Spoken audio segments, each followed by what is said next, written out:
ایک حدیث پہ اگر عمل ہو جائے تو مجھے اللہ کی قسم کھا کر میں کہتا ہوں یہ کورونا کا پتہ ہی نہیں چلے گا کہاں گیا. صرف ایک حدیث. میرے نبی نے فرمایا 4 باتیں مجھ سے لے لو پھر دنیا بھی تمہاری ہے آخرت بھی تمہاری ہے. 4 اذا کانت فیک. 4 باتیں لے لو مجھ سے پھر دنیا بھی تمہاری ہے آخرت بھی تمہاری ہے.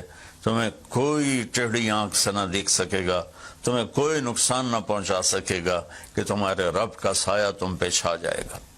تو 4 باتیں کون سی ہیں؟ صدق و حدیث, ہمیشہ سچ بولنا, جھوٹ نہ بولنا. اب مجھے بتائیں, سارے یہ اینکرز بیٹھے ہیں, سارے ہمارے وزیر اعظم بیٹھے ہوئے ہیں, ہم کتنا جھوٹ بول رہے ہیں, ہم کس قدر جھوٹی قوم ہیں. ہم اس جھوٹ کے ساتھ اللہ کی بارگاہ میں کوئی مقام نہیں لے سکتے. تو میرے نبی نے پہلی بات فرمائی صدق و حدیث, سچ بولنا. دوسری بات فرمایا حفظ و امانت, کبھی کسی کو دھوکہ نہ دینا. یہ میرے نبی نے فرمایا میرا امتی ہر گناہ کر سکتا ہے, 2 کبھی نہیں کرے گا, ایک جھوٹ کبھی نہیں بولے گا, ایک دھوکہ کبھی نہیں دے گا. تو وزیر اعظم صاحب آپ اکیلے ہیں, دیانتدار ہیں, اللہ سے رونے دھونے والے ہیں, مانگنے والے ہیں, لیکن 22 کروڑ لوگوں میں سچے کتنے ہیں؟ 22 کروڑ لوگوں میں دیانتدار کتنے ہیں؟ ایک بہت بڑے چینل, میں ہاتھ جوڑ کے اینکر بیٹھے ہیں, معافی مانگ کے بات کر رہا ہوں, ایک بہت بڑے چینل کے مالک نے مجھ سے کہا کوئی نصیحت کرے. میں نے کہا چینل سے جھوٹ ختم کر دو. کہا پھر چینل ختم ہو سکتا ہے, جھوٹ نہیں ختم ہو سکتا. تو جہاں جس کو, یہ صرف پاکستان کی بات نہیں, پوری دنیا کا میڈیا جھوٹا ہے اور سب سے زیادہ جھوٹ بولا جاتا ہے. اور میرے رب کو, میرے نبی کو جھوٹ سے نفرت ہے. میرے نبی نے فرمایا پیاز کھا کے مسجد میں مت آؤ کہ فرشتوں کو تکلیف ہوتی ہے, بو ہوتی ہے. لیکن میرے نبی نے فرمایا جب کوئی مرد عورت جھوٹ بولتا ہے تو فرشتے اس کے منہ کی بدبو سے 3 میل دور بھاگ جاتے. تو جھوٹ اور خیانت کے ساتھ ہم کسی آفت کا مقابلہ نہیں کر سکتے. آپ نے فرمایا صدق و حدیث, حفظ و امانت, سچ بولنا چاہے جان چلی جائے, اور دھوکہ نہ دینا. مسلمان کسی کو دھوکہ نہیں دیتا ہے.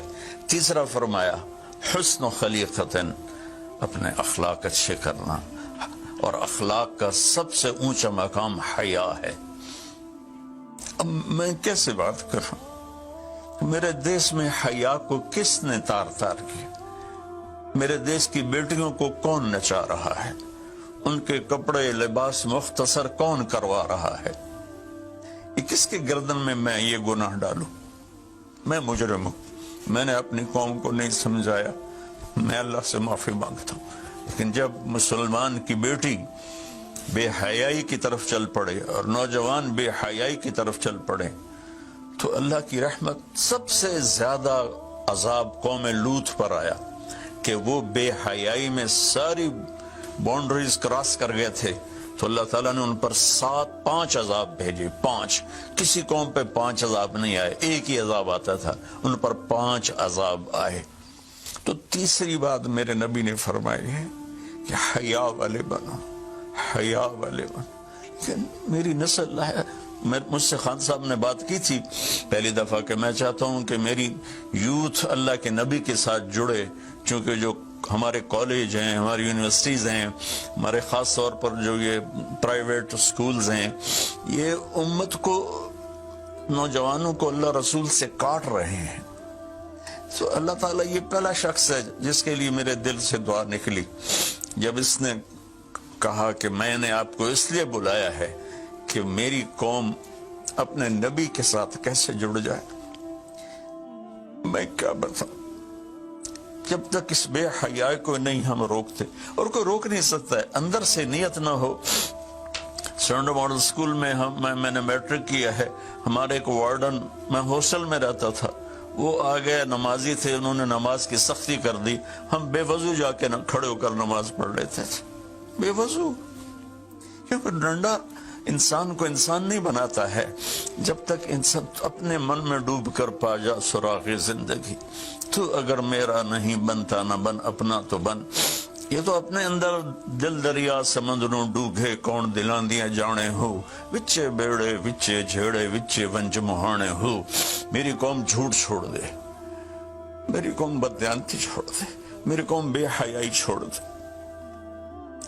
وعفت فی تہمت، آخری بات میرے نبی نے کہا، رزق ہی امسا مغفور اللہ، جو صبح سے شام تک رزق حلال میں تھک جاتا ہے اس کے اس دن کے سارے گناہ معاف ہو جاتے۔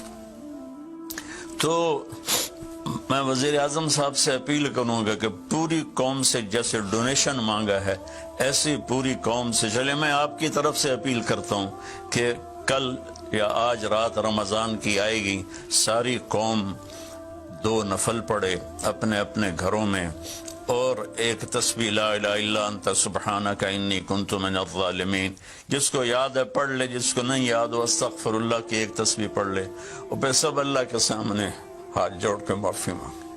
اور اللہ تعالیٰ کہتا ہے ما من یوم الا والبحر یستاذن فی ان یغرق ابن آدم، روزانہ، یہ مسند احمد کی روایت، روزانہ سمندر کہتا ہے یا اللہ اجازت دے میں چڑھ جاؤں اور ان کو بہا دوں۔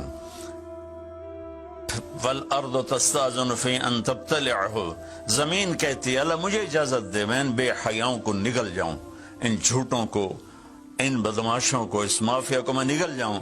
تو والملائکۃ تستاذن فی ان تعجلہ وتہلکہ، فرشتے اللہ سے کہتے ہیں یا اللہ تو ہمیں اجازت دے ہم ان کا صفایا کریں۔ میرا اللہ کہتا ہے دعو عبدی فانا عالم بعبدی منکم، جاؤ جاؤ اپنا کام کرو، یہ میرا بندہ ہے اور میں جانوں میرا بندہ جانے۔ ان کان عبدکم فشانکم بہی، تمہارا بندہ ہے تو مار دو، ان کان عبدی فمنی ولی منی ولی عبد، اگر میرا ہے تو میں انتظار کروں گا، میں انتظار کروں گا۔ پچھلی قوموں میں ایک طوائف نے کتے کو پانی پلایا تو اللہ نے اس کی بخشش کر دی، معاف، ہم تو مائل بکرم ہیں، کوئی سائل ہی نہیں، کوئی مانگنے والا تو ہو۔ ان 4 چیزوں نے ہماری ہر چیز بکھیر دی، توڑ دی۔ کسی بھی قوم کے لیے جھوٹ، بددیانتی، بے حیائی اور رزق حرام یہ ان کو تباہ و برباد کر دیتا ہے، اور کوئی قوم سچائی، دیانتداری، پاک دامنی اور رزق حلال پر ہوگی تو اللہ کا سایہ ان پر چھا جائے گا، اور دنیا کی کوئی طاقت ان کی طرف آنکھ اٹھا کر نہیں دیکھ سکتی۔ ہم تو اجڑے چمن کے مالی ہیں، عمران خان کو اجڑا چمن ملا ہے، کہاں تک آباد کر سکے گا، اللہ اس کی مدد کرے۔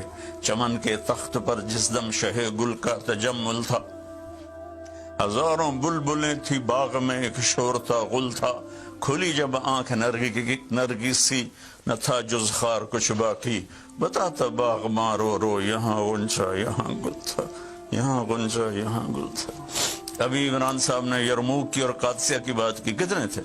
30,000 تھے خالد ابن ولید کے کمانڈ میں، اور سامنے باہان جو تھا وہ 3 لاکھ کا لشکر لے کر آیا ہوا تھا، اور قادسیہ کے میدان میں بھی 30,000 صحابہ تھے، اور ادھر سے جو رستم تھا وہ 3 لاکھ کا لشکر لے کر آیا ہوا تھا، ان کے ساتھ اللہ تھا۔ ہم اللہ کو ساتھ لیں، سارے اسباب اختیار کریں۔ مالداروں سے کہتا ہوں، میں نے اپنا کلپ الگ ریکارڈ کرا ہے کہ اس سال ساری زکوٰۃ ان غریبوں میں تقسیم کریں۔ آپ تک تو ہر آدمی نہیں پہنچ سکے گا، اپنے اپنے علاقے میں جو مالدار لوگ ہیں وہ اپنی زکوٰۃ غریبوں میں ان میں تقسیم کریں، ان کے گھر جا کر دیں، کسی ایک کی دعا لگ گئی نا تو 7 نسلیں ہماری آباد ہو جائیں گی۔ تو بس میں معافی چاہتا ہوں، آپ نے مجھے کافی دیر بٹھایا تو میں نے بھی تھوڑا سا آپ کا ٹائم لے لیا، تو آپ درود شریف پڑھیں۔